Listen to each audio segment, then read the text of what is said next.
Hi అండి. ఈరోజైతే వినాయక చవితి రోజు అనమాట. ఈరోజు మార్నింగే నేను షాప్ దగ్గరికి వెళ్ళాను ఎర్లీగా.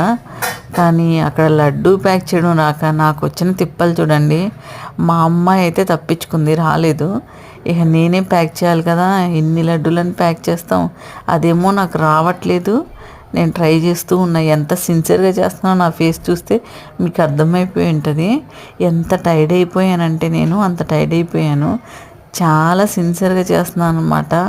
అదేమో రావట్లేదు, నాకేమో కుదరదు. సరే ఎలా అయినా చెయ్యాలి, ఇది టాస్క్ పూర్తి చేయాలని చెప్పి చేస్తున్నా. నా తిప్పలు చూడండి ఎలా ఉన్నాయంటే అలా ఉన్నాయన్నమాట. మా అమ్మాయి ఇచ్చుంటే బాగుండేది, చక్కగా ప్యాకింగ్లు అయితే ఫినిష్ చేసేసేది, నాకు అంత ఇబ్బంది ఉండేది కాదు. నాకు దగ్గర దగ్గర 20 లడ్డూలు అయితే ఆర్డర్ నుంచి వచ్చాయన్నమాట. ఇవన్నీ ఇప్పుడు నేను ప్యాక్ చేయాలి దేవుడా అనుకుంటూ చేస్తున్నా అనమాట. కష్టపడి చేశానండి. ఎలా ఉందో